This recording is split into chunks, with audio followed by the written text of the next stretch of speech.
नमस्कार दोस्तों, TNC bullet series में आपका हार्दिक स्वागत और अभिनंदन है। जैसा कि आपको पता है कि अर्ली मॉर्निंग 7 AM जो है वो आपके पास में टीएनसी बुलेट सीरीज के माध्यम से एक इंपॉर्टेंट टॉपिक आपके पास में आ जाता है और वो टॉपिक जो है वो एग्जाम की दृष्टि से काफी ज्यादा जो है वो इंपॉर्टेंट होता है। तो आज का हमारे पास में टीएनसी बुलेट सीरीज का टॉपिक रहेगा दोस्तों एपिलेप्सी। बहुत सारे बच्चों ने जो है वो कमेंट किया है कि सर एपिलेप्सी बता दीजिए, काफी ज्यादा इंपॉर्टेंट है। और दोस्तों मैं भी कह रहा हूं कि एपिलेप्सी एग्जाम की दृष्टि से जो है वो काफी ज्यादा इंपॉर्टेंट है। एग्जाम में इसमें से जो है बहुत सारे क्वेश्चन आते हैं। इवन मैं कहूं कि हर एग्जाम में जो है वो कहीं ना कहीं से डायरेक्ट और इनडायरेक्ट जो है वो इसमें से क्वेश्चन निकल के आते हैं।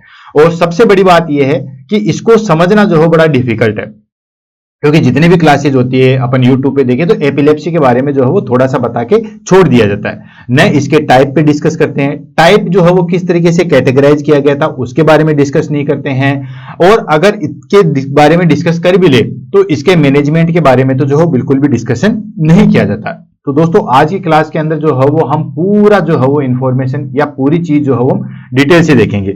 डिटेल से इन द सेंस इसमें हम जो है वो सारी चीजें जो है वो देखेंगे कि इसके अंदर जो है वो कौन कौन से टाइप हैं, कौन कौन से क्वेश्चन जो है वो निकल के आते हैं, कौन सा क्वेश्चन जो है वो कहां से इंपॉर्टेंट बनता है, इसके मैनेजमेंट से कौन कौन से क्वेश्चन बनेंगे, डायग्नोस्टिक इवैल्यूएशन पे कौन कौन से क्वेश्चन बनेंगे, हर एक चीज जो है वो यहाँ पे हम देखेंगे। क्वेश्चन आंसर की बात करें तो क्वेश्चन आंसर मैंने बता दिया था कि सबसे हर एक लाइन से यहाँ पे जो है वो इसमें से क्वेश्चन बनता है। वहीं पे भी जो है वो आपको इंपॉर्टेंट बता दूंगा, क्योंकि टीएनसी बुलेट सीरीज की एक खास बात होती है कि कौन सा एग्जाम में क्वेश्चन आने वाला है उसको वहीं पे हम अंडरलाइन करके जो है वो क्लियर कर देते हैं। तो जहां जहां पे अंडरलाइन कर रहे हैं, खैर अंडरलाइन तो हर जगह करेंगे, लेकिन जहां पे भी इंपॉर्टेंट होगा वहां पे मैं आपको पहले से ही जो है वो बता दूंगा और उसके बारे में जो है वो आपको कंठस्थ हो जाना चाहिए कि ये एग्जाम में जो है वो यहां से क्वेश्चन निकल के आएगा। तो दोस्तों शुरुआत करते हैं। आज हम उसकी डिटेल से पढ़ेंगे। क्लास में भी थोड़ी सी जो है वो बड़ी हो सकती है, इसलिए थोड़ा सा मुझे जल्दी भी चलना पड़ेगा, लेकिन कंप्लीट करेंगे। पूरी इंफॉर्मेशन जो है वो आज की क्लास के अंदर जो है वो दी जाएगी। छोटी क्लास है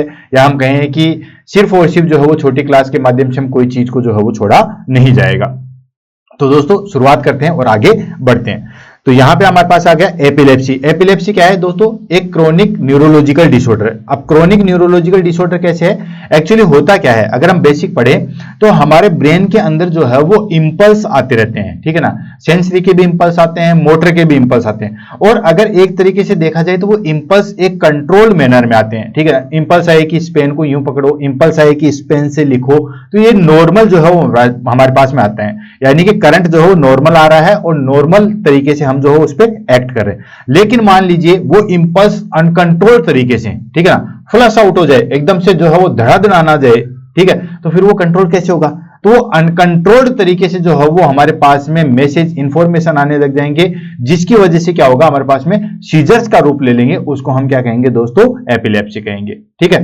तो epilepsy is the chronic neurological disorder characterized by recurrent, मतलब बार बार, अनप्रोवोक्ड सीजन। अनप्रोवोक्ड सीजन का मतलब होता है कि जो कंट्रोल में या हमारी चीजों में जो है वो नहीं है। Due to abnormal electrical activity of the brain. अभी मैंने आपको बताया कि जो हमारे पास में ब्रेन की एक्टिविटी निकलती है वो एक राइट मैनर में निकलती है, बिल्कुल ठीक अंतराल पे निकलती है और उससे सारे काम जो है वो होते हैं। लेकिन वो जो हमारे पास में ब्रेन की जो इलेक्ट्रिकल एक्टिविटी है वो अनकंट्रोल्ड तरीके से, एबनॉर्मल तरीके से जो है वो निकलने लग जाए, जिसकी वजह से रिकरेंट और अनप्रोवोक्ड सीजर आ जाए, उसको हम क्या कहेंगे दोस्तों? एपिलेप्सी कहेंगे। Clear? It can affect people all age group, यानी कि ये जो है वो किसी भी एज ग्रुप के पीपल को जो है वो अफेक्ट कर सकते हैं। लेकिन इनमें कुछ है कि ये किसकी वजह से हो सकता है? जेनेटिक हो सकता है, स्ट्रक्चरल हो सकता है, मेटाबॉलिक हो सकता है और अननोन फैक्टर की वजह से जो है वो हो सकता है। यानी कि ये अनकंट्रोल्ड जो हमारे पास में इंपल्स आ रहे हैं वो किसकी वजह से हो सकते हैं? तो दोस्तों जेनेटिक हो सकते हैं। जेनेटिक भी जो है इफेक्ट डालता है। अगर मम्मी पापा या किसी की फैमिली मेंबर्स में किसी को जो है वो एपिलेप्सी है तो उसके बच्चों में भी होने की संभावना जो है वो ज्यादा बढ़ जाती है। स्ट्रक्चर, मान लो ब्रेन के अंदर कोई ट्यूमर हो गया, ब्रेन के अंदर ब्लड सप्लाई जो है वो एबनॉर्मल होगी, ब्रेन के अंदर जो है वो कोई केमिकल चले गए जिसकी वजह से। मेटाबॉलिक डिसऑर्डर, यानी कि जैसे हमारे पास में जो है वो अमोनिया चली गई या ऐसी कोई चीज जिसकी वजह से हमारे पास में जो है मेटाबॉलिक डिसऑर्डर हो गया, उसकी वजह से जो है वो ये सारी चीजें हो जाती है, जिसको हमने क्या नाम दिया दोस्तों? एपिलेप्सी का नाम दिया है। देन उसके बाद आता है हमारे पास में type of seizure in epilepsy. अब देखो सीजर्स अलग अलग आते हैं, एपिलेप्सी पूरा जो है वो ग्रुप हो गया, अब उसमें सीजर्स अलग अलग तरीके से आते हैं, तो उसके आधार पे जो है वो हमारे पास में कितने टाइप के होते हैं। और ध्यान से दोस्तों एग्जाम में ये सबसे ज्यादा जो है वो पूछा जाता है टाइप ऑफ सीजर्स के बारे में।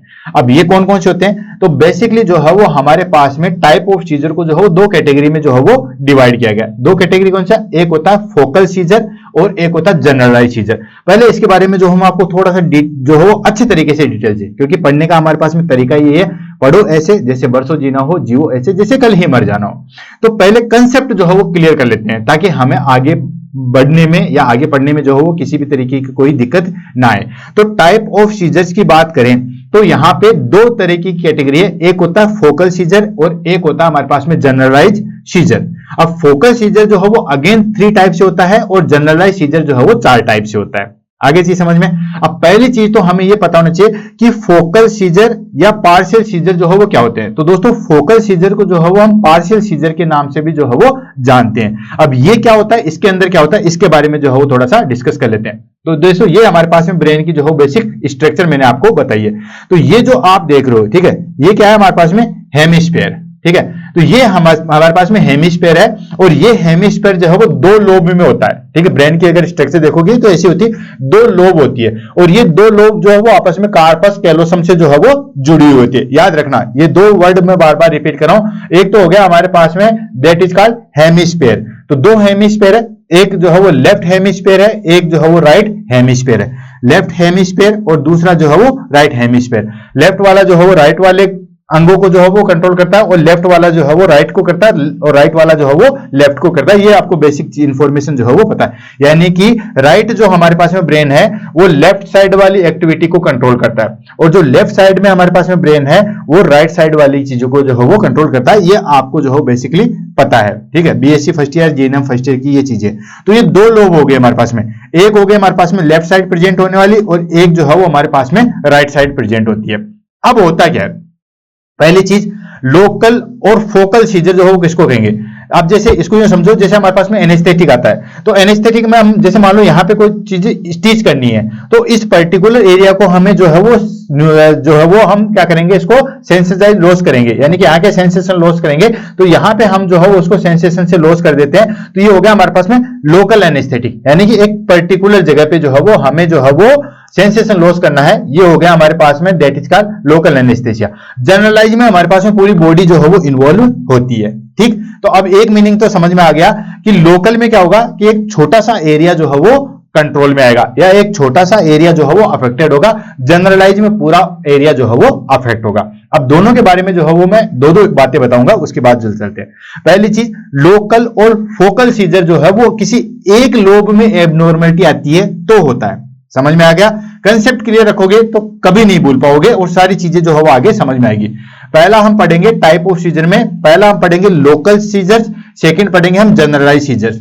लोकल सीजर्स को फोकल सीजर के नाम से भी जो है वो जाना जाता है। अब लोकल सीजर्स क्या होंगे, यानी कि एबनॉर्मलिटी आएगी किसके अंदर आएगी, किसी एक लोब के अंदर, चाहे तो वो हमारे पास में जो है वो राइट हैंड साइड में आ जाए प्रॉब्लम या फिर जो हमारे पास में लेफ्ट हैंड साइड में आ जाए, मतलब एक साइड की लोब में जो है वो प्रॉब्लम आएगी, तो वो हमारे पास में जो है वो क्या होगा, लोकल या फोकल सीजर। दूसरी चीज इसके अंदर लोकल या फोकल सीजर के अंदर जो है वो कॉन्शियसनेस जो है वो लॉस नहीं होती है, आदमी कॉन्शियस रहता है। समझ में आ गई, 95% केसेज में जो है वो कॉन्शियसनेस रहती है, मे बी 5% चांसेस होते हैं, ओनली 95% जो है वो पेशेंट जो है वो कॉन्शियस रहता है, जबकि ओनली 5% केसेज में जो है वो पेशेंट अनकॉन्शियस हो सकता है, बाकी जो है वो कॉन्शियस ही रहेगा। ये लोकल की बात है। जबकि जनरलाइज में क्या होगा, जस्ट अपोजिट हो जाएगा। जनरलाइज में बोथ लोब जो है वो, यानी कि ये फर्स्ट लोब और ये सेकंड लोब, दोनों लोब जो है वो इन्वॉल्व होती है जनरलाइज चीज में। दूसरी चीज जनरलाइज चीज में जो है वो पेशेंट कॉन्शियस नहीं रहता, पेशेंट जो है वो अनकॉन्शियस हो जाता है। कितने परसेंट में, 95% केसेज में जो है वो अनकॉन्शियस होता है, ओनली 5% केसेज में जो है वो पेशेंट कॉन्शियस रहता है। ये चीज जो है वो ध्यान रखना।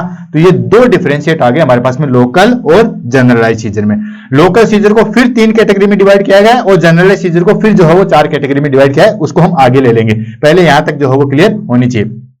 हमारे पास में ब्रेन के दो पार्ट हो गए, दो हेमिस्फीयर है, एक राइट हेमिस्फीयर, एक जो है वो लेफ्ट हेमिस्फीयर, यानी कि दो लोब जो है, दोनों लोब जो है वो आपस में किससे जुड़ी है, कार्पस कैलोसम से जो है वो जुड़ी हुई है। अब पहली बात आती है, हम ले लेते हैं लोकल या फोकल सीजर। लोकल सीजर को फोकल सीजर के नाम से भी जानते हैं। लोकल सीजर में एक लोब में इन्वॉल्वमेंट होता है, या तो लेफ्ट साइड वाले में इन्वॉल्वमेंट हो जाए या फिर राइट साइड वाले में इन्वॉल्वमेंट हो जाए, एक लोब में इन्वॉल्वमेंट होगा, ये फैक्ट है। दूसरी चीज, कॉन्शियसनेस जो है वो 95% केसेज में रहती है, ओनली 5% केसेज में जो है वो कॉन्शियसनेस नहीं रहती है। अब सेकंड आ जाता है हमारे पास में जनरलाइज सीजर। जनरलाइज सीजर में क्या होगा, दोनों लोब इन्वॉल्व होगी, लेफ्ट भी और राइट भी, दोनों लोब जो है वो इन्वॉल्व होगी। दूसरी चीज, 95% केसेज में यहां पे पेशेंट अनकॉन्शियस रहता है, ओनली 5% केसेज में जो है वो पेशेंट कॉन्शियस रहता है। क्लियर? आई थिंक ये सारी चीजें जो हो क्लियर हो गई। देखो इस तरीके से अगर हम कंसेप्ट क्लियर करके पढ़ेंगे ना तो बहुत अच्छा आएगा। अगर आपको ये कंसेप्ट अच्छा लगा होगा तो कमेंट जरूर कीजिएगा। तो चलो चलते हैं, पहला आ गया हमारे पास में लोकल या फोकल सीजर। ये है begin in one specific part of the brain, यानी कि एक पर्टिकुलर स्पेसिफिक पार्ट में जो होता है, यानी कि एक लोब में जो हो वो अटैक करेगा, किसी भी पार्ट में हो, मान लो थिंकिंग वाले पार्ट में हो, या फिर जो हो वो हमारे पास में सेंसरी वाले पार्ट में हो, थिंकिंग वाले पार्ट में हो, आई वाले पार्ट में हो, या वॉलेंट्री वाले पार्ट में हो, किसी भी एक जगह पे होगा तो लोब तो इन्वॉल्व हो ही गई ना। ठीक है, तो ये होता है हमारे पास में लोकल या फोकल सीजर। क्या होता है कि beginning in one specific part of brain, यानी कि एक पार्ट के जो है वो स्पेसिफिक ब्रेन में जो है वो ये चीजें होती है।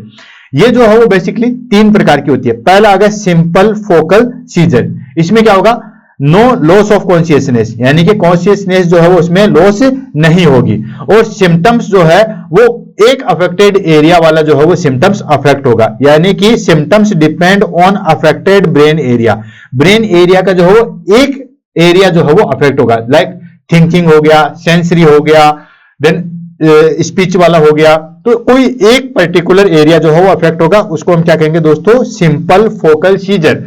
लॉस ऑफ कॉन्शियसनेस जो है वो रहती है, यानी कि कॉन्शियसनेस जो है वो बंदा रहेगा, लॉस ऑफ कॉन्शियसनेस नहीं होगी, पेशेंट जो है वो कॉन्शियस रहेगा, और कोई एक particular area like muscles twisting, sensory changes, कोई एक एरिया जो है वो अफेक्ट होगा, वो हो गया सिंपल फोकल सीजर। सेकंड आता है कॉम्प्लेक्स फोकल सीजर। इसमें क्या होगा कि हमारे कॉन्शियसनेस जो है वो अल्टर्ड हो जाएगी। अल्टर्ड मतलब कि कभी जो है वो कॉन्शियस रहेगा, कभी कभी जो है वो क्लाइंट अनकॉन्शियस रह जाएगा, और इसमें हमारे पास में जो है वो फीचर्स जो है वो कोई भी एरिया जो है वो एक से अधिक एरिया जो है, लोब एक ही रहेगी, फिर से रिपीट कर रहा हूं, लोब एक ही रहेगी, लेकिन उसका एक या एक से अधिक एरिया जो है वो इफेक्ट हो सकता है, लाइक स्पीच वाला भी हो गया और थिंकिंग वाला भी हो गया, या विजुअल वाला भी हो गया और स्पीच वाला भी हो गया। तो अल्टर्ड कॉन्शियसनेस रहेगा और इन्वॉल्व ऑटोमेटिज्म, ठीक है, जैसे लिप स्मैकिंग, हैंड मूवमेंट, कोई 2 एरिया जो है वो अफेक्ट होंगे। नेक्स्ट आ जाता फोकल टू बायलेटरल सीजर। इसमें क्या होता है कि दोनों का कॉम्प्लेक्स आएगा। पहले स्टार्टिंग होगी किसी एक पार्ट से, एक पार्ट में जो है वो हमारे पास में started one part of the brain and spread both hemisphere, यानी कि एक पार्ट में जो है वो हमारे पास में चलेगा, देन उसके बाद जो है वो एरिया आगे आगे जो है वो बढ़ता रहेगा। स्टार्ट जो है वो एक में होगा, और हो सकता है लीडिंग जो है वो फिर जनरल सिम्टम्स में भी जो है वो चला जाए। ठीक है, यानी कि इस तरीके से वो जो है वो एक्ट करेगा कि पूरा ब्रेन ही जो है वो अफेक्टेड हो गया। तो समझ में आ गया, लोकल या फोकल सीजर एक लोब में अफेक्ट करेगा, कॉन्शियसनेस 95% केसेस में रहेगी। पहला आ गया हमारे पास में सिंपल फोकल सीजर। इसमें क्या होगा कि लोब एक ही रहेगी, लॉस ऑफ कॉन्शियसनेस जो है वो नहीं होती है, और उसमें एक पर्टिकुलर एरिया जो है वो अफेक्ट होता है। कॉम्प्लेक्स फोकल सीजर में क्या होगा, कॉन्शियसनेस जो है वो अल्टर्ड हो जाएगी और एक से अधिक एरिया जो है वो इन्वॉल्व होगा। फोकल टू बायलेटरल सीजर में क्या होगा दोस्तों, इसके अंदर जो है वो स्टार्टिंग वन लोब के एक एरिया से होगी, लेकिन वो मल्टीपल बढ़ती जाएगी और वो लगेगा कि जनरलाइज सीजर की तरफ जो है वो मूव कर रहा है। ये हो गया हमारे पास में लोकल या फोकल सीजर। सेकेंड आ जाता है हमारे पास में जनरलाइज सीजर। अब जनरलाइज सीजर में मैंने आपको क्या बताया था कि दोनों हेमिस्फीयर जो है वो अफेक्ट होगी। ठीक है, दोनों लोब जो है वो अफेक्ट होगी, affect both hemisphere of brain जो है वो अफेक्ट होती है। और इसके अंदर क्या होता है, लॉस ऑफ कॉन्शियसनेस 95% केसेस के अंदर जो है वो लॉस ऑफ कॉन्शियसनेस होता ही है, यानी कि क्लाइंट जो है वो अनकॉन्शियस हो जाता है। क्लियर। अब इसके आधार पे जो है वो हमारे पास में टोटल जो है वो 5 प्रकार के यहाँ पे जो है वो सीजर्स हैं। पहला ले लेते हैं टोनिक क्लोनिक सीजर। अच्छा, 2 वर्ड में यहाँ पे और बता दूंगा ताकि आपको जो है वो, एक वर्ड यूज करूंगा मैं टोनिक, बार बार वर्ड यूज करूंगा टोनिक, और एक वर्ड यूज करूंगा क्लोनिक।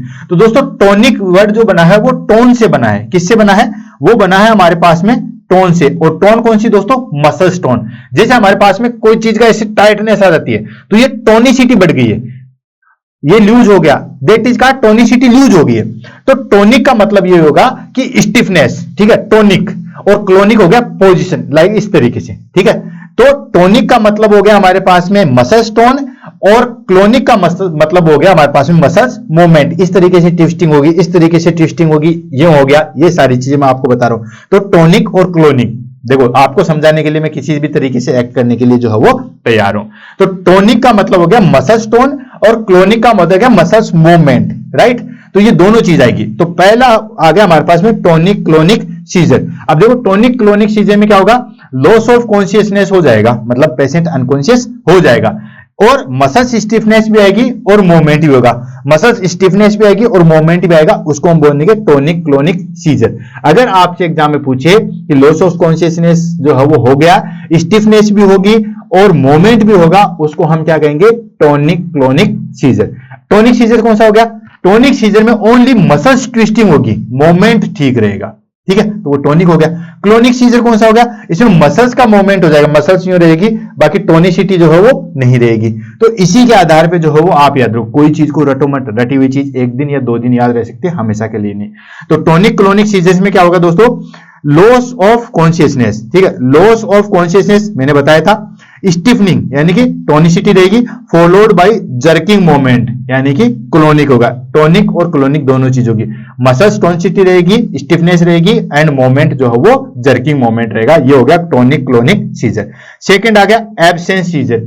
नाम से पता था, एब्सेंस मतलब यानी कि अंदर हो तो रहेगा, ठीक है, लॉस ऑफ अवेयरनेस में भी जो है वो लॉस हो सकती है, सीजर्स आएंगे भी लेकिन पता नहीं चलेगा, और ये बेसिकली जो हो बच्चों में होता है। एग्जाम में काफी बार पूछा गया है, बच्चों में प्रेजेंट होने वाला सबसे ज्यादा सीजर कौन सा होता है, एब्सेंस सीजर होता है। इसके अंदर सीजर्स प्रेजेंट होते हैं लेकिन हमें जो है वो पता नहीं चलता, उसको हम बोलते हैं दोस्तों एब्सेंस सीजर। इसका दूसरा नाम है पिटीमोल सीजर्स। अच्छा, टोनिक क्लोनिक सीजर्स का दूसरा नाम ग्रैंड मेल सीजर से, याद रखना, वहां पे मैंने स्किप कर दिया था। सेकंड आ गया एब्सेंस सीजर। एब्सेंस सीजर में क्या बताया था दोस्तों, इसमें हमारे पास में जो है वो लॉस ऑफ कॉन्शियसनेस जो है वो रह भी सकती है और जा भी सकती है। इसमें कन्वर्जेंस आएंगे लेकिन हमें जो है बेसिकली पता नहीं चलेगा, और ये बेसिक जो है वो किस में प्रेजेंट होता है, बच्चों में प्रेजेंट होगा। ब्रीफ लॉस ऑफ अवेयरनेस रहेगा, देन उसके बाद विदाउट कन्वर्जेंस, ठीक है, कन्वर्जेंस जो हो नहीं आएंगे, और कॉमन जो है वो किस में रहेगा, बच्चों में रहेगा। सीजर्स प्रेजेंट रहेंगे लेकिन पता नहीं चलेगा, उसको हम बोलेंगे एब्सेंस सीजर या पिटीमोल सीजर्स। नेक्स्ट आ जाता है दोस्तों मायोक्लोनिक सीजर्स। मायो मतलब मसल्स और कोलोनिक मतलब की मोमेंट। इसमें हमारे पास में जो है वो सडन मसल्स का जो है वो मोमेंट होगा, सडनली जो है वो जर्किंग मोमेंट होगा, इसको हम क्या बोलते हैं दोस्तों, मायोक्लोनिक सीजर। समझ में आ रहा है नहीं आ रहा भाई, इससे ज्यादा तो क्या ही एक्सप्लेन करूं, पूरा आपके सामने जो है वो एक्सप्लेन कर करके दिखा रहा हूं, ठीक है। तो मायोक्लोनिक सीजर में क्या होगा, सडन होगा and brief muscles jerking without loss of consciousness, ठीक है। इसमें देखो लॉस ऑफ कॉन्शियसनेस जो है वो नहीं होगी, विदाउट लॉस ऑफ कॉन्शियसनेस मतलब कॉन्शियस रहता है, मैंने कहा ना सिर्फ 5% में रहता है। तो मायोक्लोनिक सीजर में कॉन्शियसनेस रहती है पर सडनली मसल्स का जो है वो मूवमेंट होता है, इसको हम बोलते हैं मायोक्लोनिक सीजर्स। नेक्स्ट आ गया टोनिक सीजर, रटना ही नहीं है, मसल्स का जो है वो स्टिफनेस हो जाता है, ठीक है। ये जो है बेसिकली सोते टाइम पे प्रेजेंट होता है, ठीक है। Stiffening of muscles usually in sleep और वाइल अवेक, बेसिकली जो है वो स्लीप में होता है, अवेक भी जो है वो रह सकता है। नेक्स्ट होता है एटोनिक सीजर। एटोनिक सीजर क्या होगा कि हमारे पास में जो है वो सीजर्स तो आएंगे लेकिन मूवमेंट ऐसे हो जाएगा लेकिन टोनिसिटी नहीं रहेगी, ठीक है। इसको हम ड्रॉप अटैक के नाम से भी जान जाए। ड्रॉप अटैक मतलब मसल्स जैसे ड्रॉप हो जाती है, सीजर्स आएंगे ऐसा हो जाएगा, ऐसे मोमेंट हो जाएगा, टोनिसिटी नहीं रहेगी, मोमेंट जो है वो चेंज हो जाएगा, ठीक है। ये सब सडनली जो है वो sudden loss of muscles tone causing fail, suddenly जो है मसल्स फेल हो जाएगी या उनकी टोनिसिटी खत्म हो जाएगी और आदमी चलते चलते जो है वो गिर जाएगा या बैठे बैठे जो है वो गिर जाएगा। जैसे मान लो सीजर्स है और सीजर्स आते ऐसे बेहोश होकर गिर गया, टोनिसिटी नहीं रहेगी उसमें, तो टोनिसिटी मसल्स के टोन हो रही थी लेकिन इसमें कोई टोनिसिटी नहीं रहेगी। तो देखा ये हमारे पास में जो है वो 5 प्रकार के होगी। टोनिक क्लोनिक सीजर मतलब टोनिसिटी रहेगी और मोमेंट भी रहेगा।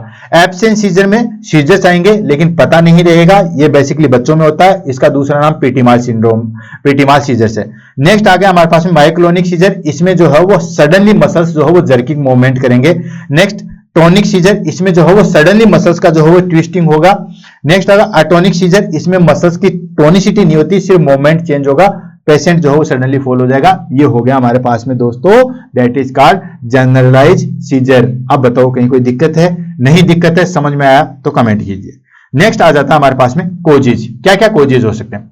तो देखो बेसिकली जो है वो हमारे पास में मसल्स में जो भी हमारे पास में ये चीजें हो रही थी, स्टार्टिंग कहां थी? ब्रेन के अंदर। ब्रेन के अंदर जो भी डिफॉर्मिटी होती है, ठीक है, जिसकी वजह से ये सारी चीजें जो है वो होगी, क्योंकि ब्रेन के अंदर कोई ट्यूमर हो जाए, इंजरी हो जाए, इस्चीमिया हो जाए, हाइपोग्लाइसीमिया, कुछ भी चीजें हो जाए, ठीक है, उसकी वजह से ये सारी चीजें हो रही है। तो इनको वन बाय वन करके पढ़ेंगे। सबसे पहले हम पढ़ लेते हैं स्ट्रक्चरल कोजेज, फिर हम मेटाबॉलिक कोजेज पढ़ेंगे, फिर हम जो है वो सर्जरी कोजेज, सारे कोजेज जो है वो पढ़ेंगे। सबसे पहला हम ले लेते हैं स्ट्रक्चरल कोजेज। स्ट्रक्चरल कोजेज के अंदर क्या होगा कि हमारे कहीं ना कहीं स्ट्रक्चर में प्रॉब्लम आ रही है, ब्रेन की जो है वो स्ट्रक्चर में प्रॉब्लम आ रही है। क्या हो सकता है? ब्रेन ट्यूमर हो गया। अब अगर ब्रेन ट्यूमर हो गया तो पर्टिकुलर एरिया जो है वो अफेक्ट होगा।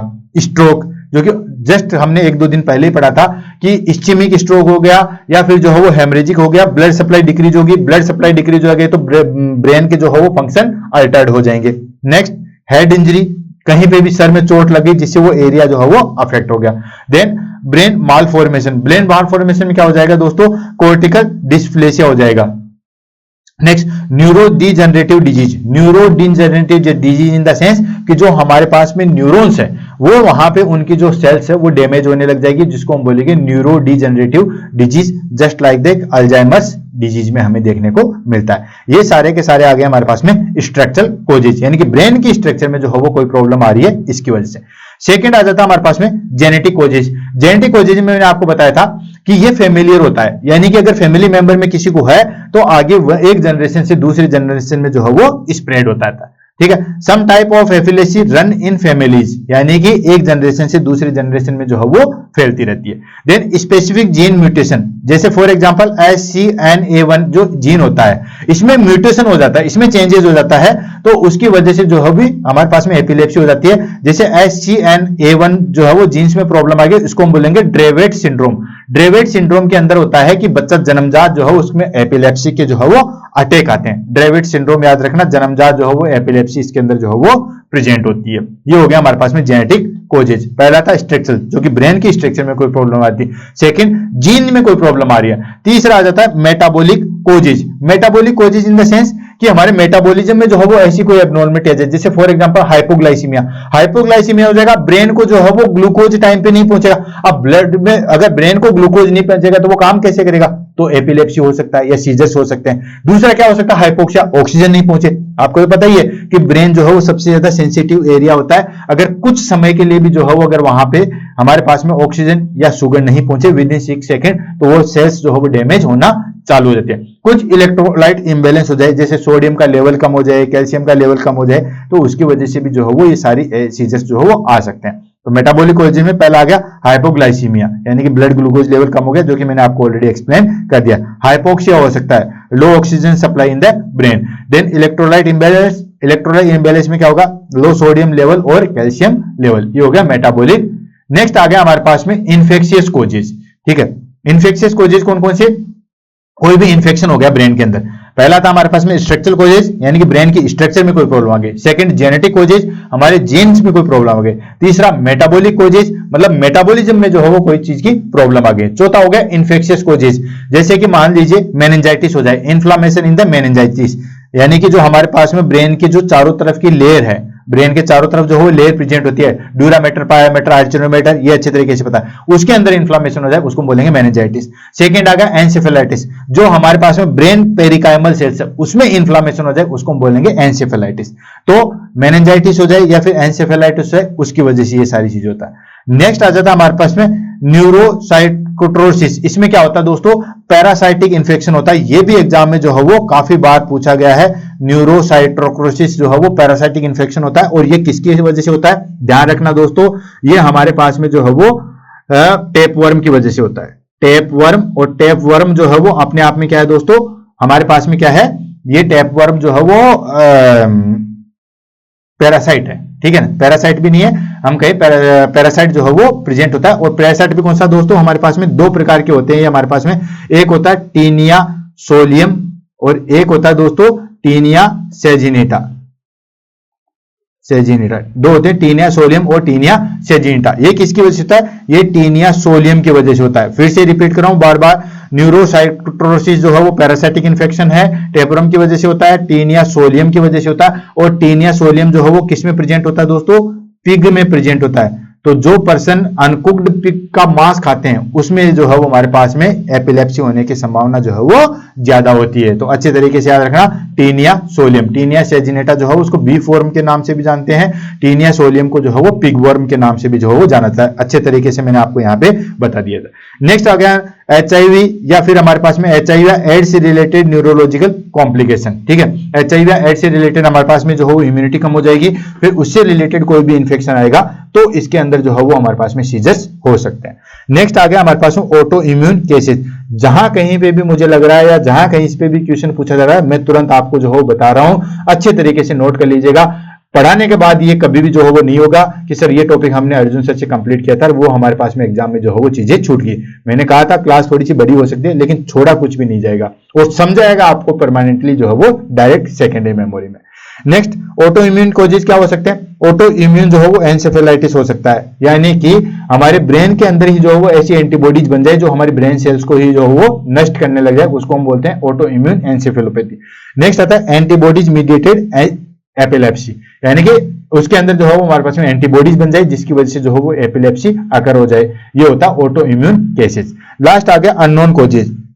Unknown causes in the sense कि पर्टिकुलर जो है वो पता ही नहीं चले कि एपिलेप्सी जो है वो किसकी वजह से हो रहा है। मेटाबॉलिक भी सही है, जेनेटिक में भी कोई प्रॉब्लम नहीं है, ब्रेन में भी कोई दिक्कत नहीं है, फिर भी जो है वो एपिलेप्सी हो सकती है, तो वो हो गया हमारे पास में अननोन कोजेज। तो ये हमारे पास में 6 टाइप से हमने जो है वो कोजेज इटियोलॉजी देखी थी। पहला था हमारे पास में स्ट्रक्चरल कोजेज। स्ट्रक्चरल कोजेज मतलब ब्रेन के अंदर स्ट्रक्चर में कोई प्रॉब्लम है जिसकी वजह से सीजर्स आए, उसको हम बोलते हैं स्ट्रक्चरल कोजेज। ठीक है, सेकंड आ गया जिसके अंदर हमने जो है वो ये सारी चीजें देखी थी। नेक्स्ट आ गया जेनेटिक, मतलब जेनेटिक में कोई प्रॉब्लम आ जाए उसकी वजह से जो है वो एपिलेप्सी हो सकती है। नेक्स्ट मेटाबॉलिक कोजेज, जिसमें हमारे पास में मेटाबॉलिक से रिलेटेड जो है वो एब्नॉर्मलिटी आ जाए, जैसे हाइपोग्लाइसीमिया, हाइपोक्सिया, ये सारी चीजें। नेक्स्ट आ गया इन्फेक्शियस कोजेज, मतलब मेनिंजाइटिस हो गया, एंसेफेलाइटिस हो जाए, कोई भी हमारे ब्रेन के अंदर जो है वो इन्फेक्शन हो जाए। नेक्स्ट ऑटो इम्यून केसेस, मतलब हमारे ब्रेन के अंदर ही जो है वो एंटीजन एंटीबॉडी जो है वो बनने लग जाए। और लास्ट आ गया अननोन कोजेज। हो गया क्लियर? ये हो गया हमारे पास में कोजेज। अब बात आ जाती है हमारे पास में साइन एंड सिम्टम्स की। तो देखो साइन एंड सिम्टम्स में जो है वो इसमें इतना ज्यादा कुछ भी नहीं है, लेकिन इंपॉर्टेंट जो है वो क्या चीज होती है? पहला जर्किंग एंड शेकिंग मोमेंट होता है। Sign and symptoms of epilepsy की बात करेंगे तो uncontrolled jerking and shaking moment. ठीक है, अनकंट्रोल्ड जर्किंग मोमेंट, पता ही आपको एपिलेप्सी आती है तो इस तरीके से मुंह टेढ़ा होना या जबड़ा पिचक जाना, तो सीवियर अनकंट्रोल्ड जो है वो जर्किंग मोमेंट आता है। और शेकिंग मोमेंट कौन सा होता है? जिस तरीके से आदमी ऐसे अनकॉन्शियस टाइप से होता है उसको बोलते हैं शेकिंग मोमेंट। ठीक है, नेक्स्ट लॉस ऑफ कॉन्शियसनेस और अल्टर्ड अवेयरनेस हो जाती है। ठीक है, या तो कॉन्शियसनेस चली जाती है या फिर अल्टर्ड हो जाती है। देन स्टार्टिंग स्मेल, सबसे मेन चीज जो है वो आती है स्टार्टिंग स्मेल, और ये बेसिकली जो है वो किसमें देखने को मिलेगी? एब्सेंट सीजर में। ठीक है, बच्चों में जो सबसे ज्यादा जो प्रेजेंट होता है स्टार्टिंग स्मेल, यानी कि पहले से ही जो है वो आदमी को ऐसा फील, प्रोडोर्मल स्टेज, अभी हम स्टेज पढ़ेंगे, ठीक है, उसमें हमें जो है वो अजीब सी स्मेल आना जो है वो चालू हो जाती है। ठीक है, उसको हम बोलते हैं दोस्तों स्टार्टिंग स्मेल स्टेज। नेक्स्ट आता था हमारे पास में अनयूजुअल सेंसेशन, यानी कि अलग ही तरीके से जो है वो सेंसेशन आ जाएंगे, जैसे टिंगलिंग सेंसेशन हो जाएगा, फ्लैशिंग लाइट्स हो जाएगी, अनयूजुअल स्मेल आ जाएगी। टिंगलिंग सेंसेशन मतलब ऐसे खुजली टाइप से जो है वो हो जाएगा। फ्लैशिंग लाइट, ऐसे जो है वो लाइट जो है वो झपकने लग जाएगी। एंड अनयूजुअल स्मेल, ठीक है, वो क्लाइंट बोलेगा कि मुझे ऐसा लग रहा है कि कोई रबर जल रहा है, मुझे ऐसा लग रहा है कि कोई लकड़ी जला रहा है, ऐसा जो है वो स्मेल आने लग जाएगी। Next emotional changes. Emotional changes में क्या होगा कि फियर, पहले से थोड़ा सा घबराहट होगी, या सडन लाफ्टर, ठीक है, तुरंत जो है वो या सडनली जो है वो हंसने लग जाएगा, ये होगा। देन रिपीटेड ऑटोमेटिक बिहेवियर, यानी कि बार बार जो है वो हमारे पास में एक प्रकार का जो है वो बिहेवियर हो जाएगा, जैसे कि लिप स्मैकिंग, यानी कि हम जो है वो अपने दांतों को इस तरीके से काटने लगेंगे, च्यूइंग या फेडिएटिंग, ऐसी सारी चीजें जो है वो आ जाएगी। तो ये हमारे पास में फेडिएटिंग मतलब आराम से जो है वो लेजी तरीके से जो है बिहेवियर हो जाएगा। ये हो गया हमारे पास में that is called sign symptoms. अब आ जाता है हमारे पास में डायग्नोसिस ऑफ एपिलेप्सी। और डायग्नोसिस ऑफ एपिलेप्सी में एक जो एग्जाम में सबसे ज्यादा क्वेश्चन पूछा जाता है, एक पूछा जाता है कि कौन सा जो है वो हमारे पास में गोल्ड स्टैंडर्ड जो है वो टेस्ट होता है। तो दोस्तों गोल्ड स्टैंडर्ड टेस्ट होता है हमारे पास में एपिलेप्सी का, दैट इज कॉल्ड ईईजी। अच्छा, ईसीजी और ईईजी के बारे में फुल फॉर्म एग्जाम में बहुत बार क्वेश्चन पूछा गया और मुझे लगता है इससे इजी क्वेश्चन तो कुछ हो ही नहीं सकता। एग्जाम में क्या पूछता है, ईसीजी, ईसीजी की फुल फॉर्म पूछ लेता है, या ईईजी की फुल फॉर्म पूछ लेता है, या पूछ लेता है ईसीजी किस में काम आती है और ईईजी किस में काम आती है। और खास तौर से gold standard test of epilepsy या gold standard test of seizures, और पहला ऑप्शन ही ईसीजी आता है। बच्चे जल्दी में तो होते हैं क्योंकि उनको टाइम मैनेज करना होता है और तुरंत ईसीजी वाले पे जो पूरा पढ़ने से पहले ही क्लिक कर देते हैं और फिर आके कहते हैं कि हमारा क्वेश्चन तो जो है वो सही हो गया। फिर बाद में पता चला कि यार वो ईईजी नहीं था, वो ईसीजी था। ठीक है, तो इसी तरीके से धैर्य बनाए रखो। ठीक है, तो यही सारी चीजें। तो गोल्ड स्टैंडर्ड टेस्ट आता है हमारे पास में, दैट इज कॉल्ड इलेक्ट्रोएन्सेफेलोग्राम। ईसीजी होता है इलेक्ट्रोकार्डियोग्राफी और ईईजी होता है हमारे पास में इलेक्ट्रोएन्सेफेलोग्राम। ठीक है, इसके अंदर क्या करते हैं, छोटे छोटे जो है वो सर्किट्स लगा दिए जाते हैं। ठीक उस तरीके से देखो, ऐसे छोटे छोटे जो है वो सर्किट्स लगाते हैं, जैसे ईसीजी में हमारे पास में लीड्स लगा देते हैं, फिर हम उसको जो है वो चेक करते हैं। तो उसमें हमारे पास में जो है वो total 12 lead ECG, 6 lead ECG या 3 लीड ईसीजी जो है वो होती है, 5 लीड ईसीजी होती है। इसके अंदर जो बहुत सारी लीड्स होती है और बहुत सारे जो है वो हमारे पास में इस तरीके से जो है वो इंपल्स निकल के आते हैं। ये जो रेखाएं देख रहे हो आप, इस तरीके से। ठीक है, तो यहाँ ब्रेन के ऊपर जो है वो इलेक्ट्रोड्स लगा दिए जाते हैं और उनको एक मॉनिटर के ऊपर जो है वो रिकॉर्ड किया जाता है, जिसको हम क्या बोलते हैं दोस्तों, electroencephalogram. It is the gold standard for epilepsy diagnosis. याद रखना, काफी ज्यादा इंपॉर्टेंट है, यहां पे भी जो है वो लिख देता हूं। नेक्स्ट आ जाता है हमारे पास में detect abnormal brain electrical activity. ये किस लिए किया जाता है कि जो हमारे पास में ब्रेन की जो इलेक्ट्रिकल एक्टिविटी है वो एबनॉर्मल एक्टिविटी को जो है वो डिनोट करने के लिए। And can help classify seizures type. ये सीजर्स के टाइप को भी हेल्प करती है। क्यों? क्योंकि जो हमारे पास में जैसे एब्सेंट सीजर था वो इसमें तो आ जाएगा, वैसे तो साइन सिम्टम्स तो प्रोड्यूस ही नहीं हो रहा है, तो वो भी जो है वो हमें आइडेंटिफाई करता है। नेक्स्ट आता है ब्रेन इमेजिंग, एमआरआई और सीटी स्कैन। एमआरआई और सीटी स्कैन करेंगे, उसमें हमें क्या पता चलेगा कि कोई एग्जैक्ट कोजेज क्या है, स्ट्रक्चरल कोजेज का पता चलेगा कि कोई ट्यूमर तो नहीं है, या कोई स्ट्रोक तो नहीं है, या कोई माल फॉर्मेशन तो नहीं है। क्लियर है? तो ये सारी चीजें जो हम देखेंगे। नेक्स्ट हम क्या करेंगे दोस्तों, ब्लड टेस्ट। ब्लड टेस्ट किसके लिए करेंगे, ग्लूकोज के लिए, इलेक्ट्रोलाइट के लिए, इन सबके इंबैलेंस के लिए जो है वो हम ब्लड टेस्ट करते हैं। कोई भी इन्फेक्शन देखने के लिए, ईएसआर करने के लिए, टीएलसी डीएलसी देखने के लिए जो हम ब्लड टेस्ट करते हैं, क्योंकि वो इटियोलॉजी, देखो हर एक चीज जो है वो चेन बाय चेन है। अगर आपने इटियोलॉजी जो है वो अच्छे तरीके से पढ़ी, कोजेज अच्छे तरीके से पढ़े, तो आपको डायग्नोस्टिक में जो है वो कोई चीज की दिक्कत आएगी नहीं। तो वहां पे देखा था ना, इलेक्ट्रोलाइट इंबैलेंस की वजह से एपिलेप्सी हो सकती है या इन्फेक्शन की वजह से हो सकती है। तो इन्फेक्शन और इलेक्ट्रोलाइट इंबैलेंस कैसे देखेंगे, वो ब्लड टेस्ट के द्वारा ही जो है वो देखा जाएगा। रूल आउट ऑफ मेटाबॉलिक और infectious disease like glucose, electrolyte और infection. Next video EEG monitoring. EEG monitoring जो था हमारे पास में, जो स्टार्टिंग हमने देखा था, सेम वही है। इसमें हम जो है वो रिकॉर्ड करते हैं कंटिन्यूअस। उसमें तो हम पर्टिकुलर टाइम पे कर दे। अब सोचो उस पर्टिकुलर टाइम पे जो है वो सीजर्स ना आए, लेकिन इसके अंदर हम क्या करते हैं, कंटिन्यूअस रिकॉर्ड करते हैं। जैसे हमारे पास में होल्टर मॉनिटरिंग था, 24 घंटे की हम ईसीजी देखते हैं, ठीक उसी तरीके से इसमें कंटिन्यूअस जो है वो ईईजी को जो है वो रिकॉर्ड किया जाता है, तब ताकि जब कभी भी सीजर जाए वो सारी चीजें हम जो है वो देख सकें। Next gene testing, gene therapy करते हैं ताकि हमें जो है वो हेरिडेटरी के बारे में या जीन के एबनॉर्मलिटी के बारे में जो है वो पता चल सके। तो ये जो है हमारे पास में डायग्नोस्टिक टेस्ट आ जाएगा। उसके बाद आएगा हमारे पास में दोस्तों स्टेजेज ऑफ एपिलेप्टिक सीजर, यानी कि सीजर की जो है वो स्टेजेज। टोटल जो है वो हमारे पास में 4 स्टेज हैं और मैं कहता हूं इसको जितना इंपॉर्टेंट लिख सकते हो उतना इंपॉर्टेंट लिख लो, क्योंकि एग्जाम में इनमें से बहुत ज्यादा जो है वो क्वेश्चन आते हैं। अब स्टेज के अंदर क्या क्या होते हैं, कौन कौन सी स्टेज के अंदर क्या क्या चीज होती है, उसको 1 बाय 1 करके जो है वो हम देखते हैं। ठीक है, पहले आगे प्रोडर्मल, देन ओरा, देन इक्टल, देन पोस्टिक्टल। ये 4 प्रकार की जो है वो स्टेजेज होती है। अब कौन सी स्टेज के अंदर क्या क्या होता है उसको हम जो है 1 बाय 1 करके ले लेते हैं। अच्छे तरीके से कंठस्थ याद रख लो, इसमें कोई चीज की दिक्कत नहीं। प्रोडर्मल, ओरा, इक्टल, पोस्टिक्टल, बहुत ईजी है, कोई दिक्कत नहीं। प्रोडर्मल, ओरा, इक्टल, पोस्टिक्टल, ये 4 स्टेज होती है। अब चारों स्टेज के अंदर क्या क्या होते हैं, एग्जाम में काफी बार क्वेश्चन आते हैं। मैं कहता हूं नेक्स्ट एग्जाम में भी जो है 100% यहां से क्वेश्चन आएगा। पहली स्टेज ले लेते हैं हम दोस्तों, प्रोडर्मल स्टेज या प्रोड्रम स्टेज। इस स्टेज के अंदर क्या होगा दोस्तों, इसके अंदर जो है मूड और बिहेवियर जो है वो चेंज होगा। मतलब थोड़ा सा आभास, जैसे कहते हैं ना कि भूकंप जब आता है तो जानवरों को पहले ही आभास हो जाता है, ठीक उसी तरीके से जो है ये जस्ट कुछ घंटों पहले जो है वो हमें ये सारी चीजें, कुछ समय पहले जो है वो ये सारी चीजें फील होगी। क्या क्या होगा?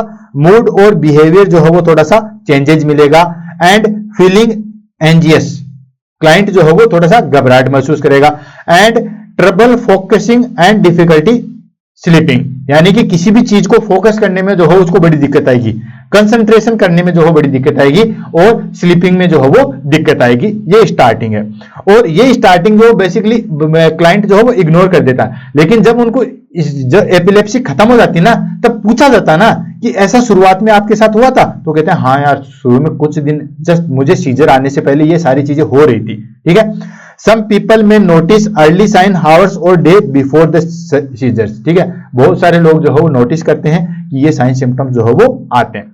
नेक्स्ट आ गई ओरा स्टेज। ओरा स्टेज का मतलब समझ में आ गया? ओरा स्टेज इन द सेंस कि जैसे ही सीजर्स आने वाले हैं वो सारी चीजें हमारी बॉडी को जो है वो सेंसेशन कर लेता है, तो उसको हम बोलते हैं ओरा स्टेज। इसमें क्या होगा दोस्तों? विजन चेंजेज होगा। विजन चेंजेज में क्या होगा दोस्तों? सच एज फ्लैशिंग लाइट, यानी कि लाइट के जो है वो फ्लश आएंगे, कलर और शेप, ठीक है, अलग अलग कलर दिखेंगे और अलग अलग शेप की लाइट जो है वो दिखेगी। हेडेक स्टार्ट हो जाएगा, डिजीनेस हो जाएगा, नोजिया हो जाएगा, और एंजाइटी और फियर हो जाएगा। ये सारी चीज जो है वो स्टार्ट हो जाएगी। एंड उसके बाद सारे सेंसेशन में जो है वो चेंजेस आने लग जाएंगे, लाइक टेस्ट को उसको पता नहीं चलेगा, चेंज आ जाएगा, साउंड का उसको पता नहीं चलेगा, चेंज आ जाएगा, स्मेल का उसको पता नहीं चलेगा, चेंजेस आएगा, एंड फीलिंग्स का जो है उसको पता नहीं चलेगा। इन सब में चेंजेस आ जाएंगे। जितने भी हमारे पास में जो सेंस ऑर्गन है ना, उन सब में जो है वो चेंजेस आने लग जाएंगे। ये होगी ओरा स्टेज। क्लियर? नेक्स्ट आती है हमारे पास में इक्टल स्टेज। इक्टल स्टेज जो है हमारे पास में एक्चुअल जो है वो सीजर्स वाली स्टेज है, जिसके अंदर जो है वो सीजर्स आते हैं। The actual seizures when you experience symptoms, यानी कि पर्टिकुलर जो है वो सीजर्स जो आते हैं उसको हम बोलते हैं इक्टल स्टेज। अब जिस प्रकार के सीजर्स हैं, टोनिक है तो टोनिक वाले सिम्टम्स आएंगे, टोनिक क्लोनिक सीजर्स है तो टोनिक क्लोनिक वाले आएंगे, मायोक्लोनिक है तो मायोक्लोनिक के साइन सिम्टम्स आएंगे। मतलब एक्चुअल जो सीजर वाली स्टेज है उसको हम बोलते हैं इक्टल स्टेज। और लास्ट आगे दोस्तों पोस्ट इक्टल। पोस्ट इक्टल क्या होगा? जब सीजर्स आके खत्म हो चुके हैं, उसके बाद वाली जो स्टेज है उसको हम रिकवरी स्टेज ऑफ सीजर्स भी जो है वो बोला जाता है। इसके अंदर क्या होगा? सीजर्स आके खत्म हो गए, लेकिन क्लाइंट के अंदर जो है वो इमोशन, स्ट्रॉन्ग इमोशन आएंगे, खुद को जो है वो शर्मिंदा महसूस करेगा, देन उसके बाद जो है वो थका हुआ महसूस करेगा, पूरा जो है वो ऐसा लगेगा कि पूरे शरीर को जो है वो किसने तोड़ दिया है, कंफ्यूज्ड रहेगा, ये सारी चीजें रहेगी। The recovery stage after the seizures. Post ictal कौन सी है? रिकवरी स्टेज है। समझ में आ रहा है नहीं आ रहा? आ रहा है तो चुपचाप कमेंट कर देना, ठीक है। देन उसके बाद देखो, कमेंट करने से हमें ये फायदा रहेगा कि आपको कितना चीज समझ में आएगी वो मुझे पता रहेगा, और मुझे कितना डिटेल में जाना है या कितना तेज दौड़ना है वो सारी चीजें जो है वो एक बेसिक इंफॉर्मेशन मिल जाएगी। इसलिए कमेंट जो है वो जरूर करो, किडनी नहीं मांगिए, कमेंट ही मांगे। पोस्ट इक्टल में क्या होगा? रिकवरी स्टेज है after the seizure, when patient जो है वो कंफ्यूज रहेगा, एक्सुडेट यानी कि बिल्कुल जो है वो जैसे कहते हैं ना एनर्जी से लॉस, थका हुआ, शोर, ऐसा लगेगा कि पूरी बॉडी में जो है वो दर्द है, वो वाला, and have strong emotion, strong emotion जो है वो रहेंगे। तो ये स्टेज आ गई हमारे पास में सीजर्स की। कौन कौन सी? पहली प्रोड्रोमल, देन उसके बाद जो है वो हमारे पास में ओरा, तीसरी इक्टल, चौथा पोस्ट इक्टल। क्लियर होगी? नेक्स्ट चलते हैं अब आगे हमारे पास में ट्रीटमेंट। ट्रीटमेंट आप अच्छे तरीके से देखिएगा, क्योंकि दोस्तों ट्रीटमेंट में पूछा जाता है दो चीजें मैं आपको सबसे बताऊंगा। जैसे हमारे पास में जो है वो गौरव जो है वो, ये हमारे पास में जो है वो गौरव वर्मा, जैसे इसका मैंने जो याद रखा है गौरव वर्मा, यानी कि जनरल टॉनिक क्लोनिक सीजर में जो हम वेलपोरेट देते हैं।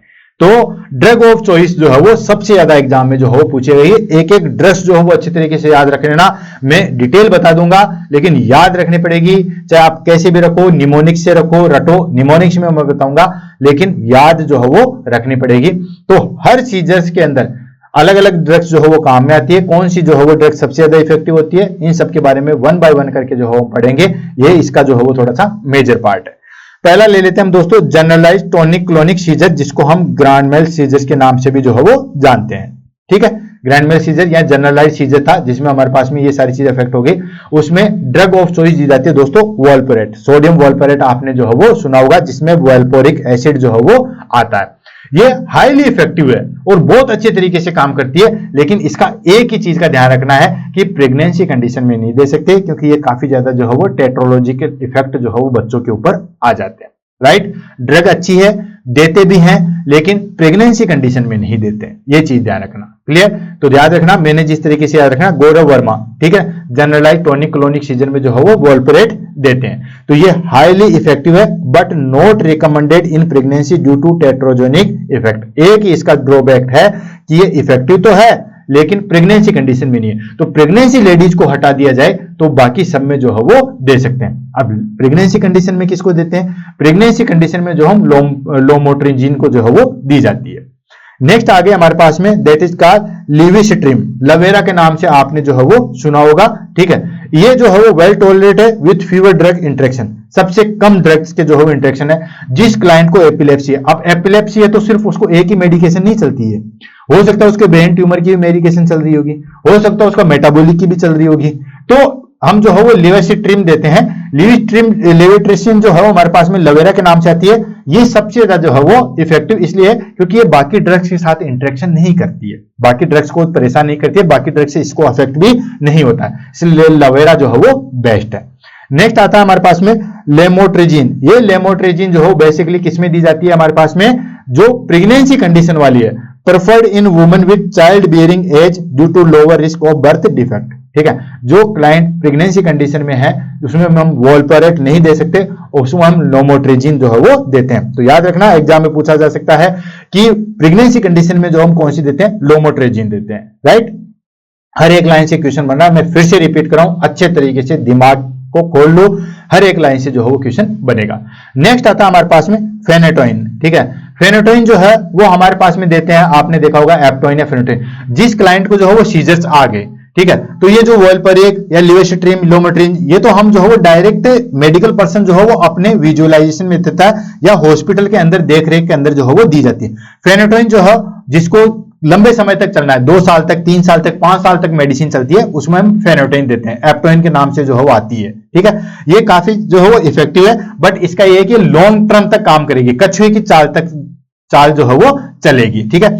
Effective but has long term side effect जो है वो रहते हैं, लॉन्ग टर्म लेनी पड़ती है, लॉन्ग टर्म में इसके साइड इफेक्ट है, जैसे कि गम हाइपरट्रोफी हो सकता है, ऑस्टियोपोरोसिस हो सकता है, टॉक्सिक एट हाई डोज, अगर ज्यादा ले लोगे तो हाई इफेक्ट जो है वो टॉक्सिक इफेक्ट आते हैं। ये हो गया हमारे पास में जनरलाइज टॉनिक क्लोनिक सीजर्स में।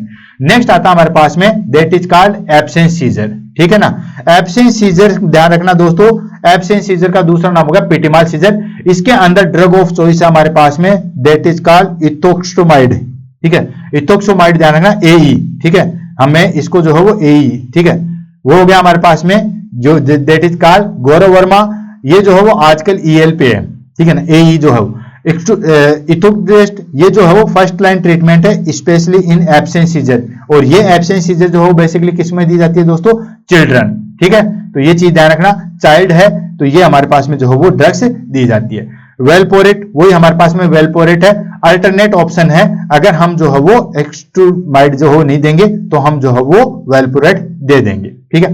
देन लोमेट्रिजिन, ठीक है, वही हमारे पास में अगर एक्सट्रूमाइड नहीं दी जा रही है, अगर वो टॉलरेट नहीं कर पा रहा है किसी क्लाइंट को या किसी बच्चे को जो है वो एक्सट्रूमाइड से जो है वो कॉम्प्लिकेशन है, तो हम लोमेट्रिजिन जो है वो दे सकते हैं।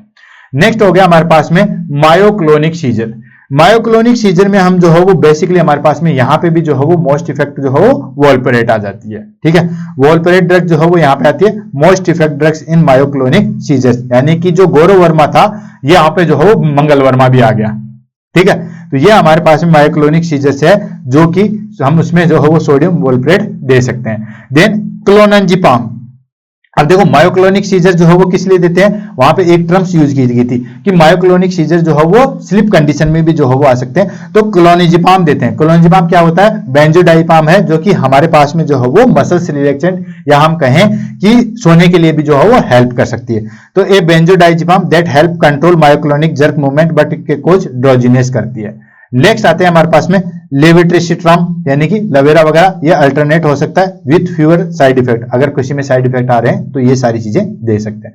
नेक्स्ट आ गया हमारे पास में फोकल या पार्शियल सीजर्स, यानी कि अगर एक साइड में अफेक्टेड है तो हम क्या देंगे, तो उसमें हम जो है वो कार्मेजिपाइन देते हैं। ध्यान रखना दोस्तों, फोकल सीजर है, सी आ रहा है, याद रखना focal seizure that is called carbamazepine, focal सी आ रहा है दैट इज कॉल्ड कार्मेजेपाइन। एक साइडेड अफेक्टेड है, इसमें हम क्या करते हैं first line treatment but can cause skin reaction, ठीक है, फर्स्ट लाइन ड्रग्स है लेकिन स्किन रिएक्शन कर सकती है, इसमें क्या कहते हैं स्टीवन जॉनसन सिंड्रोम कर सकती है, स्किन जो है उसके रेसेज बन जाते हैं, कार्बेंजेपाइन अगर यूज करोगे तो रेसेज जो है वो बन जाएंगे। अगर ये चीज यूज नहीं करो तो हमारे पास में नेक्स्ट आ जाती है हमारे पास में लोमोट्रेजिन, ठीक है, ये हमारे पास में फोकल और जनरलाइज सीजर दोनों में जो है इफेक्ट होती है, लेकिन उसके जो है वो कुछ साइड इफेक्ट है। नेक्स्ट आ जाती है वही लवेरा हमारे पास में लेवेट्रिसिट्रिम, ठीक है, इफेक्टिव है, मिनिमम जो है वो ड्रग इंटरेक्शन है। फेनोटिन आपको पता ही है कि इमरजेंसी कंडीशन में जो है वो हम यूज कर सकते हैं, लंबे समय तक ये काम में लेते हैं, ठीक है, but not preferred for long term. अच्छा लॉन्ग टर्म तक देते हैं लेकिन प्रेफर्ड इसलिए नहीं करते हैं, ठीक है, कि इसके क्या थोड़े से साइड इफेक्ट देते हैं जैसे गम जो हो हाइपरट्रोफी, लेकिन फिर भी हम लंबे समय तक जो हो फेनेटोइन यूज करते हैं, राइट। नेक्स्ट आ जाता है हमारे पास में स्टेटस एपिलेप्टिस या मेडिकल इमरजेंसी, इसको जो है वो आप इंपॉर्टेंट लिख लो क्योंकि ये भी एग्जाम में जो है वो काफी बार पूछा गया। जितने भी हमारे पास में, अब देखो स्टेटस एपिलेप्टिस जो है वो अभी तक आपने नहीं देखा था क्योंकि सारे सीजर्स पर लिए, लेकिन ये नहीं है, ये क्या मेडिकल इमरजेंसी है, यानी कि यूं कहें कि सीजर्स का बाप है, ठीक है। सीजर्स अभी तक आपने पढ़े तो सीजर्स से भी बड़ी चीज है या सीजर्स आने के बाद जो बड़ी चीज है वो आगे हमारे पास में दैट इज कॉल्ड स्टेटस एपिलेप्टिस। जैसे हमारे पास में अस्थमा था तो स्टेटस एस्थमेटिक्स अटैक आता है, ठीक उसी तरीके से ये हमारे पास में सीजर्स की जो है वो इमरजेंसी कंडीशन है, और इसके अंदर जो अगर ये कंडीशन आ गई है, सीजर्स को अगर कंट्रोल नहीं किया गया तो क्लाइंट जो है वो स्टेटस एपिलेप्टिक कंडीशन में जा सकता है, जिसमें हमें अर्जेंट जो है वो मेडिकल फैसिलिटी रिक्वायर्ड होनी चाहिए। इसके अंदर जो हम सारी चीजें आईवी देते हैं, जैसे लोराजिपाम, क्या देंगे लोराजिपाम, सेडेटिव है, आईवी जो है वो देंगे। फर्स्ट लाइन ड्रग्स है फॉर स्टॉपिंग प्रोलॉन्ग्ड सीजर्स, ठीक है, अगर लंबे समय तक है तो लोराजिपाम देते हैं, डाइजिपाम देते हैं, ये सारी चीजें जो है वो दी जाती है। नेक्स्ट डाइजिपाम, यानी कि एक तरीके से जो हो मिडाजोलाम है, आपने देखा होगा कि जब सीजर्स आते हैं कुछ भी पर्टिकुलर हमारे पास में नहीं आता तो हम इमीडिएटली जो है वो उसको सेडेटिव देते हैं, ठीक है। ये आईवी और रेक्टल दी जाती है alternate to lorazepam but shorter duration of action, ठीक है। फर्स्ट ड्रग ऑफ चॉइस जो है हमारे पास में लोराजिपाम आती है, अगर लोराजिपाम नहीं है तो फिर हम जो है वो डाइजिपाम दे देते हैं। नेक्स्ट हमारे पास में आता है दोस्तों फेनोटिन या फुसोफिनोटिन, ये भी आईवी दी जाती है, अगर ये दी जाती है प्रेस्टिट आफ्टर बेंजोडिपाइन, अगर हम बेंजोडिपाइन भी देने के बाद में जो है वो नहीं कंट्रोल तो हम दे सकते हैं। लास्ट फिनोबार्बिटोल आईवी देते हैं, ये जो है वो हमारे पास में अगर सारी फर्स्ट लाइन ड्रग्स जो है वो फेल हो जाती है तो हम यूज में लेते हैं। काफी ज्यादा जो है वो याद रखना, लोराजिपाम इसमें जो है वो कंफर्म याद रखना, ये सीजर्स का जो है वो हमारे पास में कॉम्प्लिकेशंस है, राइट। नेक्स्ट आ जाती है जनरल कंसिडरेशन फॉर एईडी। अच्छा एईडी क्या, ऑटोमेटिक एक्सटर्नल डिफिब्रिलेटर नहीं है, ये है एंटी एपिलेप्टिक ड्रग्स, ठीक है, तो ये याद रखना, दोनों में कहीं कंफ्यूजन हो, ये एईडी है एंटी एपिलेप्टिक ड्रग्स, ठीक है। अब क्या क्या कंडीशन जो है वो हम रख सकते हैं, तो पहली चीज तो देखो कोई भी सीजर्स आता है, अगर आपके पास में कोई सीजर्स है, ये भी एग्जाम में क्वेश्चन पूछा गया इसलिए मैं अभी यहां बताता हूं, अगर कोई भी सीजर्स आता है तो सबसे पहले क्लाइंट को जो है उसके आसपास चीजें जो है वो हटा देनी चाहिए ताकि कोई भी किसी भी तरीके की कोई इंजरी ना हो। देन उसके कपड़े वगैरह जो है वो काफी ज्यादा जो है वो लूज कर देनी चाहिए, हवा उसको आने देनी चाहिए, ऐसा नहीं है कि जो है वो सीजर्स आ गए तो चारों तरफ उसको जो है वो घेर के खड़े हो गए। तो पहली चीज जो है वो जैसे ही उसके पास ऐसा लगे कि क्लाइंट जो है वो उसको चोट लग सकती है तो उसके पास जो भी ऑब्जेक्ट है, टेबल कुर्सी चेयर या कोई भी शार्प इंस्ट्रूमेंट है, वो सारी चीजें वहां से जो है वो हटा दीजिए, देन ओपन जो है वो स्पेस कर दीजिए। और उसके बाद में अगर कोई भी जो है हमारे पास में एंटी एपिलेप्टिक ड्रग्स ले रहे हैं तो उसमें हम जो है वो कौन सी चीजें ध्यान में रखेंगे वो करते हैं। Monotherapy is preferred for minimise side effect, monotherapy in the sense कोई एक ही पर्टिकुलर ड्रग्स जो है वो देनी चाहिए, ऐसा नहीं बेंजोडाइजिपाम भी दे दिया, लवेरा भी दे दिया, फेनोटाइम भी दे दिया, सब चीजें दे दी, नहीं, कोई एक थेरेपी जो है वो यूज में लेनी चाहिए। Next regular monitoring of liver function, kidney function and blood level needed for certain drugs, यानी कि जो भी आप ड्रग्स दे रहे हो, ठीक है, चाहे वो हमारे पास में वेलपुरेट हो चाहे वो फेनोटेन हो, उसके दौरान हमें जो है वो कंटिन्यूस जो है वो LFT liver function test, KFT kidney function test and blood level जो है वो कंटिन्यूसली मॉनिटरिंग जो है वो करते रहना चाहिए। सेकंड ये चीज ध्यान रखनी चाहिए। नेक्स्ट कुछ एईडी ड्रग्स, ठीक है, एंटी एपिलेप्टिक ड्रग्स जो है वो दूसरी मेडिकेशन के साथ जो है वो बाइंड हो जाती है या इंटरेक्ट करती है, ठीक है, जैसे कि कोई अगर क्लाइंट कॉन्ट्रासेप्टिव ड्रग्स ले रहा है तो उसके साथ भी इंटरेक्शन करती है। और एक चीज बोलता हूँ, एंटी एपिलेप्टिक ड्रग्स जो है वो जितनी भी ड्रग्स होते हैं सबसे ज्यादा इंटरेक्शन करती है, ये सबसे ज्यादा जो है वो उंगली करती है दूसरी ड्रग्स में, ठीक है, तो वो स्पेशली जो है वो ध्यान में रखना चाहिए। Then pregnancy consideration, pregnancy consideration है तो उसमें वोल्परेट जो है वो नहीं देनी चाहिए क्योंकि बर्थ डिफेक्ट जो है वो आ जाते हैं, ठीक है। लोमेट्रोजिन जो है वो हमारे पास में इसमें सेफेस्ट ड्रग्स है, क्लियर है। अब बात आती है, ये तो हो गया हमारे पास में मेडिकल मैनेजमेंट, और नेक्स्ट आ गया हमारे पास में सर्जिकल मैनेजमेंट। अब देखो एपिलेप्सी का जो है वो सर्जिकल मैनेजमेंट होता है, बिल्कुल होता है। अगर मान के चलिए सर्जिकल मैनेजमेंट में क्या करेंगे कि अगर मान लीजिए कंट्रोल नहीं हो रहा है हमारे पास में, ठीक है, मेडिसिन दे दे के भी हमने जो है वो थक चुके हैं, लेकिन फिर भी जो है वो सीजर्स कंट्रोल नहीं आ रहे हैं, तो उसके बाद हम जो है वो सर्जरी करेंगे। और सर्जिकल मैनेजमेंट में जो है वो दो टाइप की सर्जरी करेंगे। पहली आती है टेम्पोरल लोबोटोमी और दूसरी आती है कॉर्पस कोलोस्टोमी और तीसरी आती है हेमिस्फेरेक्टोमी, ठीक है। क्या क्या करेंगे, सबसे पहले टेम्पोरल लोबोटोमी, ठीक है। टेम्पोरल लोबोटोमी में क्या होता है, उस पर्टिकुलर लोब को जो है वो वहां पे हटा दिया जाता है, ठीक है। For focal epilepsy in use temporal lobe, temporal lobe में जहां कहीं पे भी प्रॉब्लम्स आ रही है वहां पे जो है उसको हटा दिया जाता है। नेक्स्ट आ जाता है हमारे पास में कॉर्पस कोलोस्टोमी। कॉर्पस कोलोस्टोमी क्यों करेंगे दोस्तों, क्योंकि मैंने बताया था कि दो हमारे पास में हेमिस्फेयर है, वो किससे जुड़े हुए हैं, वो हमारे पास में जो है वो कार्पस कैलोसम से जुड़े हैं। तो अगर एक ब्रेन या एक लोब में अगर सीजर्स आ रहे हैं तो वो एक लोब से दूसरे लोब में ना चले जाए, फोकल सीजर से जनरलाइज सीजर्स में ना चले जाए, इसलिए उस सीजर्स को स्प्रेड होने के लिए जो है वो हम कॉर्पस कोलोस्टोमी जो है वो करते हैं। क्यों, प्रिवेंट सीजर्स स्प्रेड, सीजर्स एक लोब से जो है वो दूसरे में नहीं जाए क्योंकि वो इसी के द्वारा जो है वो जुड़े हुए हैं। नेक्स्ट आता है हेमिस्फेरेक्टोमी। इसमें क्या करते हैं कि हमारे पास में जो है वो पर्टिकुलर एरिया, एक साइड की लोब या मेजर एरिया जो है वो निकाल देते हैं। सीवियर इमरजेंसी कंडीशन में जब हमें लगता है कि लाइफ थ्रेटनिंग कंडीशन है, बच्चे को या किसी क्लाइंट को जो है बचाया नहीं जा सकता है, तो हम जो है वो सर्जरी करते हैं। नेक्स्ट आ जाता है हमारे पास में कीटोजेनिक डाइट। कौन सी जो है वो डाइट हम देंगे, तो कीटोजेनिक डाइट में हम क्या करते हैं, हाई फैट देते हैं, लो कार्बोहाइड्रेट देते हैं बच्चों में, ताकि इसमें जो है वो ड्रग रेजिस्टेंस एपिलेप्सी ना हो। नेक्स्ट हम क्या करते हैं कि सीजर्स डिसऑर्डर के लिए जो है वो एपिलेप्टिक सिंड्रोम को जो है वो प्रिवेंट करते हैं, तो इसलिए कीटोजेनिक डाइट जो है वो दी जाती है। Next vagus nerve stimulation. दोस्तों एक वेगस नर्व ही ऐसी है जो हमारे पास में जो है वो पैरासिम्पैथेटिक स्टिमुलेशन शो करती है। ध्यान रखना, जितने भी हमारे पास में, जब मैंने क्रेनियल नर्व बताया था तभी भी मैंने बताया था और यहां पे भी मैं बताता हूं दोस्तों, पैरासिम्पैथेटिक स्टिमुलेशन जो है वो एक ही नर्व करती है, that is called vagus nerve. तो वेगस नर्व को जो है स्टिमुलेशन करेगा। ये क्या करेगा, वेगस नर्व के स्टिमुलेशन से क्या होगा कि हमारे पास में जो है वो सीजर्स की फ्रीक्वेंसी जो है वो डिक्रीज हो जाएगी, क्योंकि जो सिंपैथेटिक स्टिमुलेशन से क्या एक्टिविटी ज्यादा होती है, ठीक है, जितनी भी एक्टिविटी है वो सिंपैथेटिक स्टिमुलेशन की वजह से होती है, और पैरासिम्पैथेटिक जो है वो काम कौन कर रहा है, वेगस नर्व करती है। तो वेगस नर्व को जो है स्टिमुलेशन करते हैं ताकि पैरासिम्पैथेटिक एक्टिविटी हो, और पैरासिम्पैथेटिक होगी तो सिंपैथेटिक एक्टिविटी जो है वो डिक्रीज हो जाएगी।